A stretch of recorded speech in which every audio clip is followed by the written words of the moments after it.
જય સ્વામિનારાયણ મિત્રો, આજે આપણે બનાવવાનો છે હેલ્ધી, ટેસ્ટી અને ઇઝીલી બની જાય ને તેવો સ્ટ્રોબેરીનો રજવાડી મિલ્કશેક. એકદમ ફટાફટ બની જાય છે અને ખૂબ જ ટેસ્ટી બને છે.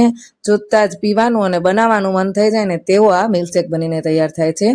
સૌપ્રથમ અહીંયા આપણે 1 કિલો જેટલી સ્ટ્રોબેરી લીધી છે. તેને આપણે પાણી અંદર મીઠું નાખી સારી કરીને ધોઈ લેવાની છે.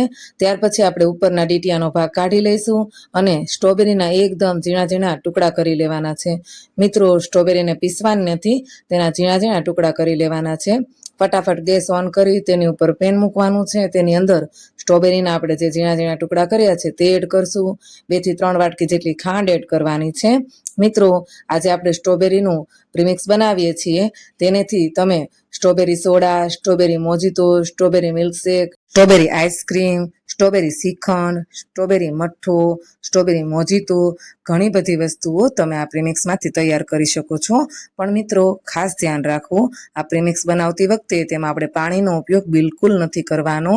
ખાલી ને ખાલી ફ્રેશ સ્ટ્રોબેરી અને ખાંડથી જ આપણે આ પ્રીમિક્સ બનાવવાનું છે. થોડીક વારમાં, એટલે કે 5 જ મિનિટમાં સરસ એવું આપણું આ પ્રીમિક્સ એકદમ લિક્વિડ થઈ જશે અને સરસ એવું ઘાટું પ્રીમિક્સ ના થાય ત્યાં સુધી આપણે આ મિશ્રણને ઉકાળવાનું છે. તમે જોઈ શકો છો, પહેલા એકદમ પાણી જેવું થઈ ગયું, ત્યાર પછી એકદમ સરસ એવું ઘાટું ઘાટું આપણું પ્રીમિક્સ બની ગયું. ગેસની ફ્લેમ બંધ કરી આપણે આ પ્રીમિક્સને નીચે ઉતારી લીધું હતું અને ઓછામાં ઓછી 7 થી 8 કલાક જેવું ઠંડુ થવા દીધું. ત્યાર પછી એક કાચની બરણીની અંદર સ્ટોર કરીને રાખી દીધું હતું. હવે ચાલો ફટાફટ અત્યારે આપણે બનાવવાનો છે સ્ટ્રોબેરી રજવાડી મિલ્કશેક. હવે આપણે એક તપેલીની અંદર 3 ચમચી જેટલું તૈયાર કરેલું સ્ટ્રોબેરીનું મિશ્રણ એડ કરવાનું છે.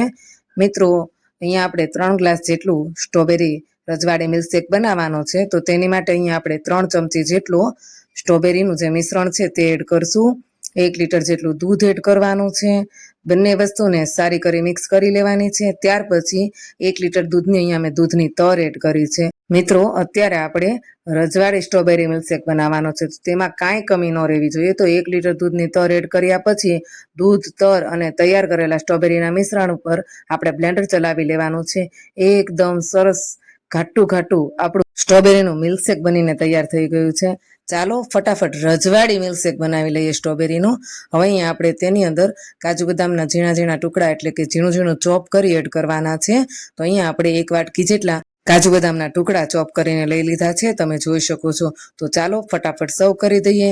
એક ટ્રેની ઉપર આપણે 3 સરસ એવા સર્વિંગ ગ્લાસ મૂકશું. તેની અંદર પહેલા આપણે સૌપ્રથમ બરફના ટુકડા એડ કરવાના છે. તો બધા ગ્લાસમાં 2-3 બરફના ટુકડા એડ કરશું.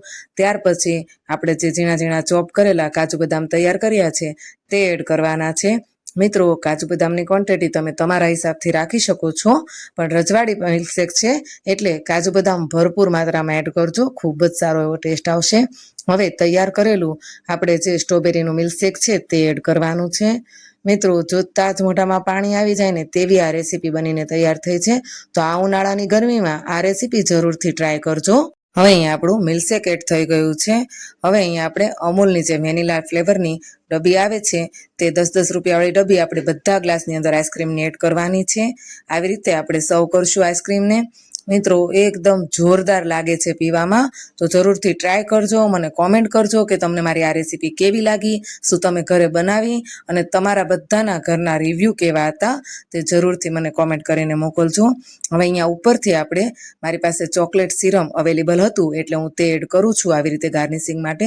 તમારી પાસે જો ચોકલેટ સિરમ ના હોય તો તમે તે સ્કીપ પણ કરી શકો છો, પણ બધી વસ્તુ ખૂબ જ સારી એવી લાગે છે. મિત્રો, આ ચોકલેટ સિરમનો આઈડિયા છે ને મારા છોકરાનો છે, તેને ચોકલેટ ખૂબ જ ભાવે છે. તો આપણે અહીંયા ચોકલેટ સિરમ એડ કરી છે. ઉપરથી ફરીથી ભરીને કાજુ બદામ એડ કરવાના છે. હવે બધા સર્વિંગ ગ્લાસની ઉપર આપણે તૈયાર કરેલું જે સ્ટ્રોબેરીનું મિશ્રણ છે તે 1 ચમચી જેટલું એડ કરશું. તો તૈયાર છે હેલ્ધી, ટેસ્ટી, ઇઝીલી બની જાય તેવો આપણો રજવાડી સ્ટ્રોબેરી મિલ્કશેક. જોતાં જ મોઢામાં પાણી આવી ગયું હોય ને તો ફટાફટ બનાવી નાખજો અને લાઇક, શેર, સબસ્ક્રાઈબ કરજો આપણી યુટ્યુબ ચેનલ શ્રી હેલ્ધી ફૂડને. હું ફટાફટ ઘરના બધા સભ્યોને સર્વ કરી દઉં છું. ફરી મળીએ આવા નવા વિડીયો અને રેસીપી સાથે. જય સ્વામિનારાયણ.